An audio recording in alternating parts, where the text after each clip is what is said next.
Hello po at magandang araw. Nasa lesson 14 na po tayo. Atin pong pag-uusapan yung your pastor. Ang key verse po natin ay makikita sa Jeremiah chapter 3 verse 15. Ito po ang pagkasabi. I will give you pastors according to mine heart, which shall feed you with knowledge and understanding. So pag-uusapan po natin dito sa topic na your pastor, yung ano ang trabaho ng isang pastor para sa iglesia, at yung responsibility naman ng iglesia para sa kanilang mga pastor. So ano po ang pinaka-point ng pag-aaral na ito? Ang point po ng pag-aaral na ito na bilang isang pastor, hindi po ibig sabihin na mas mataas ang pastor kaysa membro. Iba-iba lang po ang katungkulang ating ginagampanan at ang bawat isa ay may bahaging ginagampanan sa loob ng iglesia. No? Maaring sa paningin ng iba mataas ang pastor, pero actually sa harapan ng Diyos pari-pariho lang po tayo. Lahat po tayo is subject to temptation, subject to sin, but by God's grace, tayo po iniligtas niya at binigyan po ng bagong pagkakataon para po mamuhay ng tama ayon sa kalooban ng ating Panginoon. So sa pag-aaral po natin ng your pastor, ay malalaman po ninyo yung qualification ng isang pastor, paano ba maging isang pastor, at ano ba yung ginagawa nila sa loob ng iglesia, at pag-uusapan din natin kung ano po ang pwedeng magawa ng membro para po ang pastor ay masuportahan sa gawain ito. Lesson 14, Your Pastors. Tingnan po natin ngayon tong ating mga memory verse na atin pong i-memorize sa lingkong ito, Jeremiah chapter 3 verse 15. I will give you pastors according to mine heart, which shall feed you with knowledge and understanding. So ang task po ng pastor is pakainin ang kanyang mga nasasakupan ng kaalaman at pag-unawa sa salita ng ating Panginoon. So within this week po, please basahin po natin yung listening room time guide natin, no? At yung Book of Acts, patuloy po nating basahin. Pati yung message na gusto iparating ng Diyos sa atin ay isulat din po natin. Napag-usapan po natin ang pastor. Bakit kailangan natin itong pag-usapan? Una sa lahat, upang malaman natin ang responsibility ng pastor, at pangalawa, para malaman din natin ang ano din ang pwede nating maging responsibility sa mga pastor natin. So most of you are just beginning your new life in Jesus Christ. So it is a new path and unfamiliar with many questions marks. Therefore, it is a wonderful thing to follow someone who walked this way for many years. So the guiding and helping hand of a godly pastor is invaluable in your walk with God. Sabi nga ni Paul, be ye followers of me or imitators of me, even as I also am of Christ. So in this lesson, titingnan natin ano yung rule ng pastor. Napakahalaga po na meron tayong pastor, kasi sila po yung gumagabay sa atin at turuan tayo sa tamang daan na atin pong tinatahak.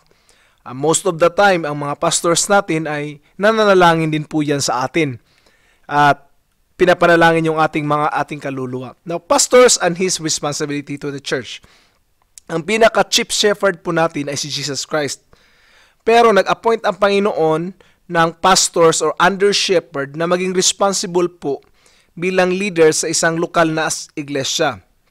As an example of an under-shepherd in the Old Testament, yung sinabi ni David, he chose David to be the shepherd of his people, and David shepherded them with integrity of heart, with skillful hands, and lead them. Yun yung sinabi ng Psalm 78 verse 70-72 sa NIV version. Anong ibig iparating dito ng Diyos? Yung shepherd po ay tagabantay, no? Sila po ang nagbabantay kung ano po ang nangyayari sa mga tinawag ng Diyos at hinirang ng Diyos, at inaayos ang takbo ng buhay nila, tinutulungan sila upang makamtan yung righteousness na gusto mangyari ng Diyos sa bawat isa sa atin. Number 1, in Psalms 100, the psalmist refers to the children of God as, we are His people and the sheep of His pasture. So, kinonsider tayo ng Lord as the sheep of His pasture. Ibig sabihin, mga tupa sa kanyang pastulan na kung saan binabantayan ng ating Diyos na dakila. Ngunit meron po tayong pastor na under shepherd na kung saan siyang tagabantay. According to 1 Timothy chapter 3 verse 1-13, makikita po natin yung mga qualifications ng pagiging isang pastor o isang leader ng iglesia. So number 1 po dyan is blameless. Number 2 is husband of one wife. Number 3 is vigilant or watchful.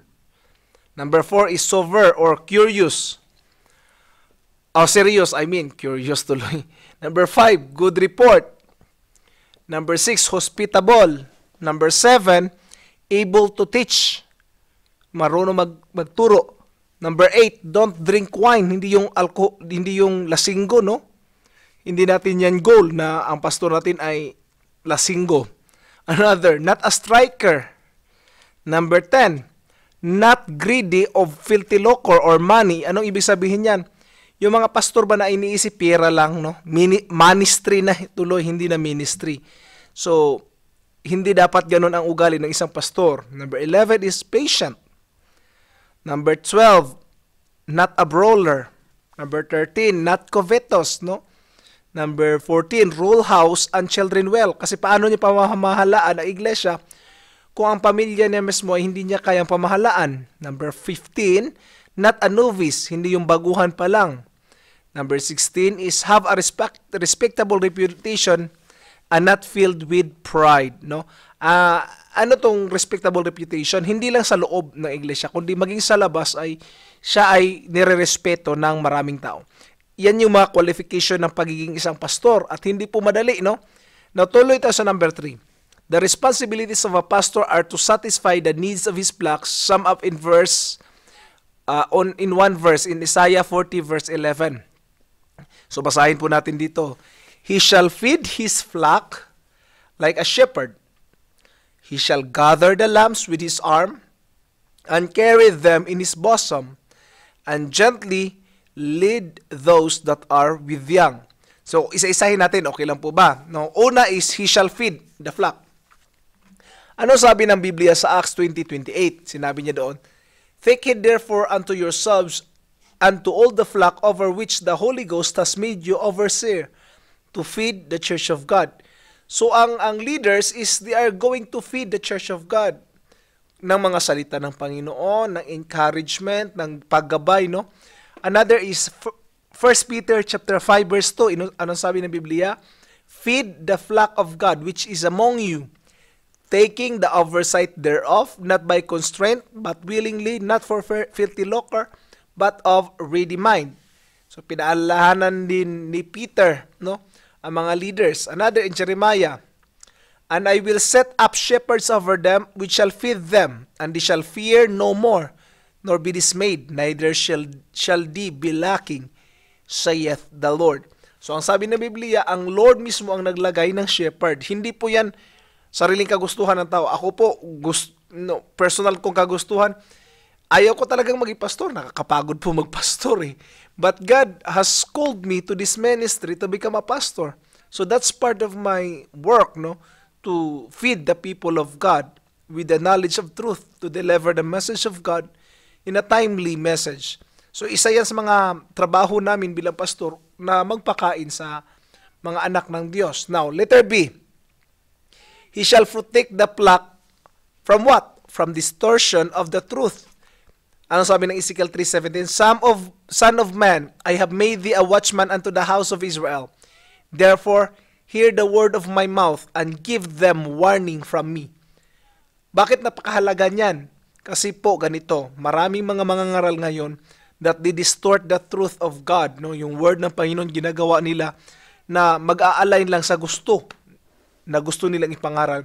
But we have to preach the truth no matter what. 2 Timothy chapter 4 verse 1 to 4. I charge thee therefore before God, preach the word, be instant in season, out of season, reprove, rebuke, exhort, and all long-suffering and doctrine.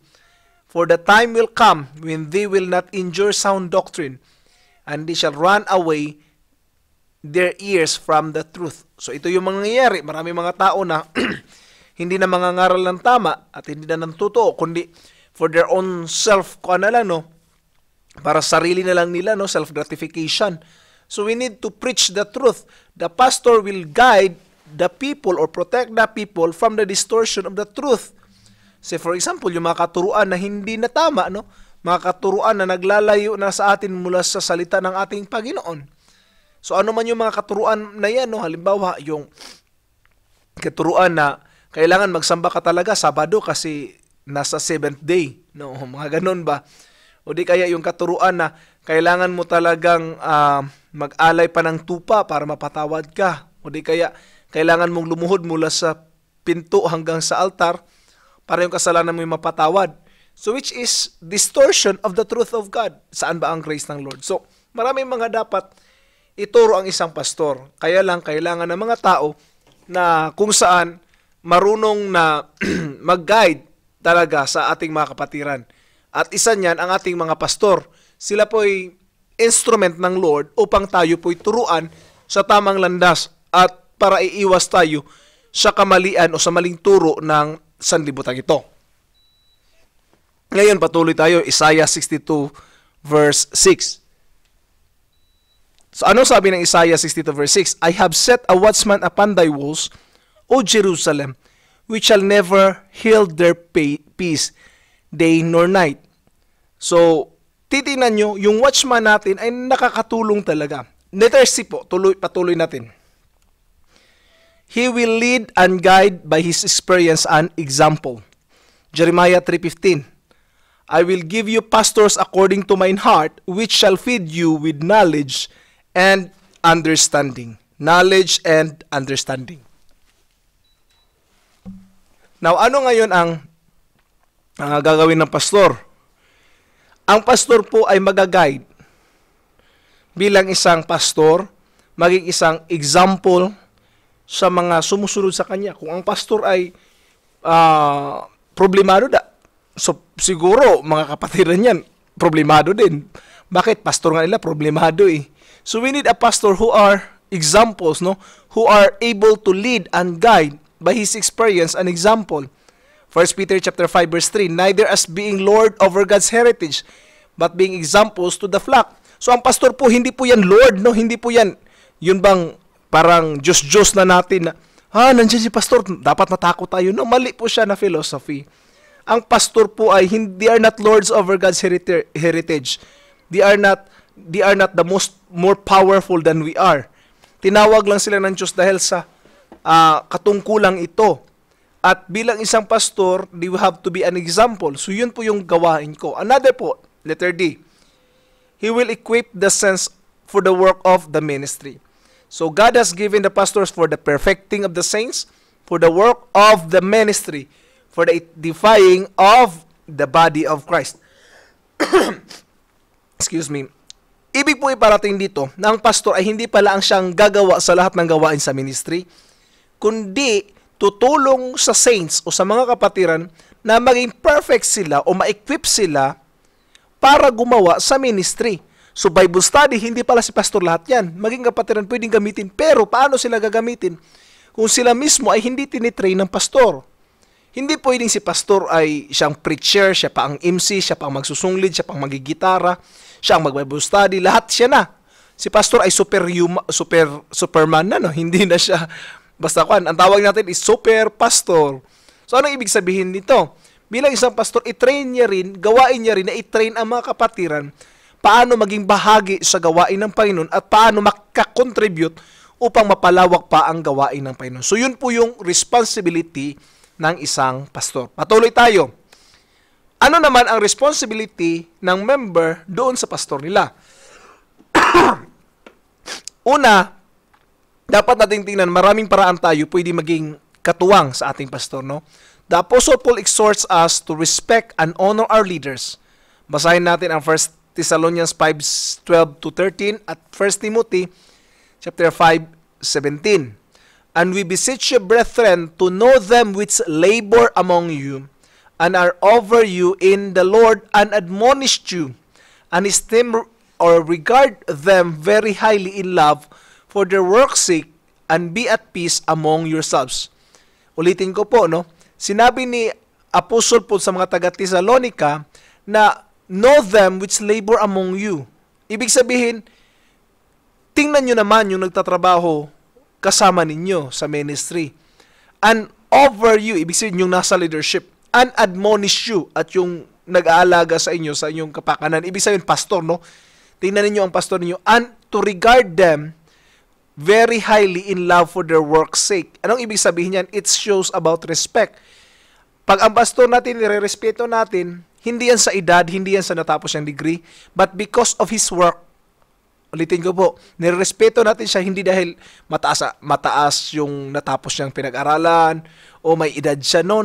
We respect them because of their work. Ako po ay hindi naman matanda, no? Pero I've seen how the people of God respected me as the minister of God. How they loved me for the things that I have done for the ministry.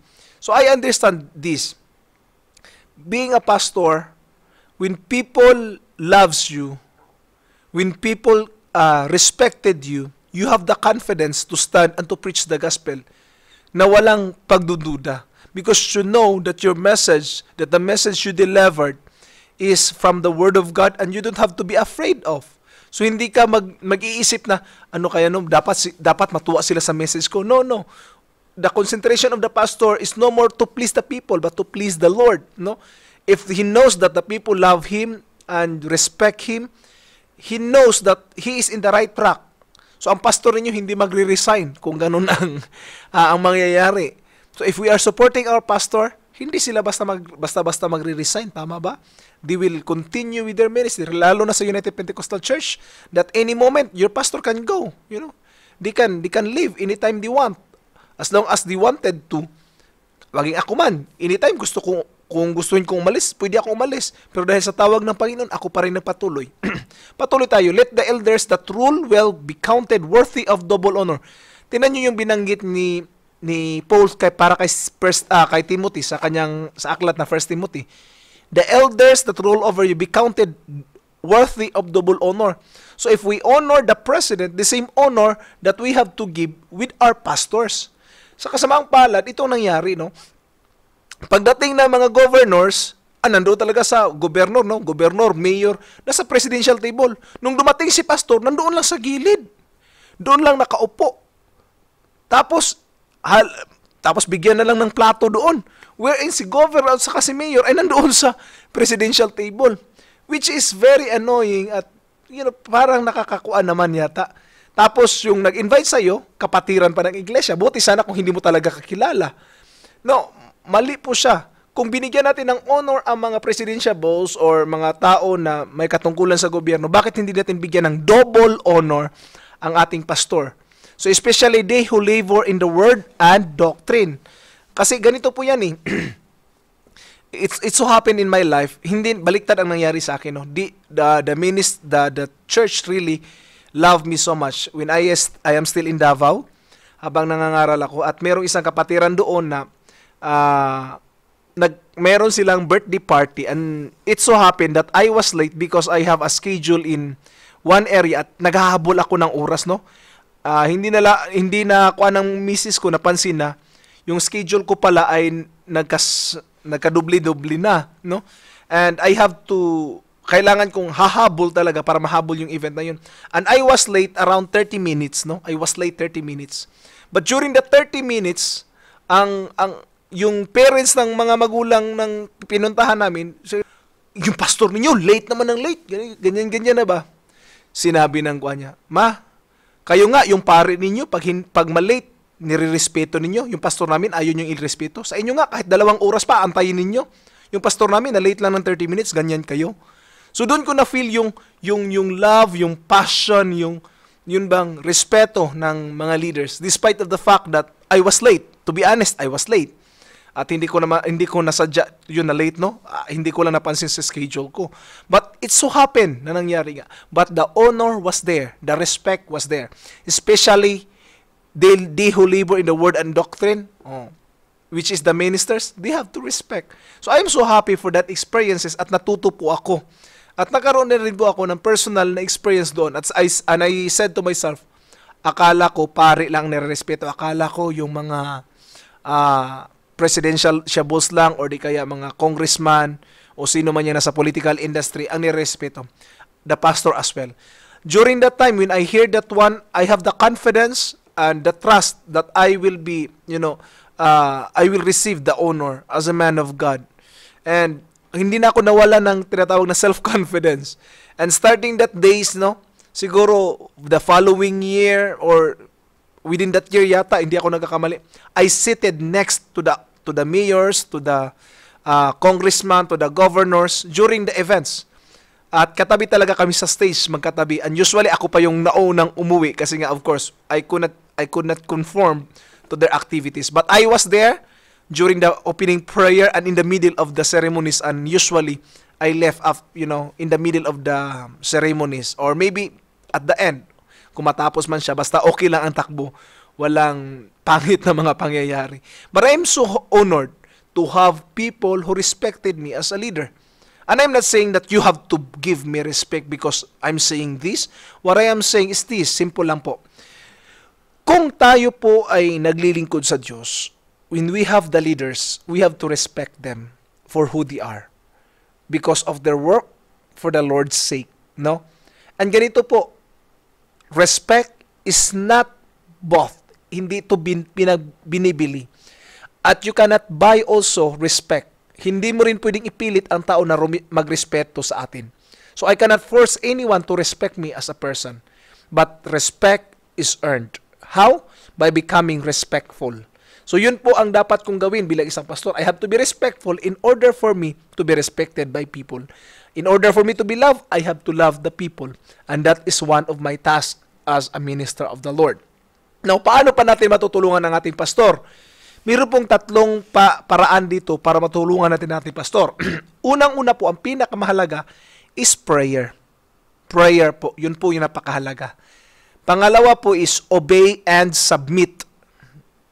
Yan po yung pangalawang napakahalaga. Pagsunod at pag-submit, no, sa ating mga leaders. Pangatlo po is financially. Kasi nga sinabi ni Apostle Paul doon, di ba? Kung sila nga na naglilingkod, those who are working in the tables, of course, will eat from the table, no? Yung kumakain mula sa labas, kakain mula sa labas.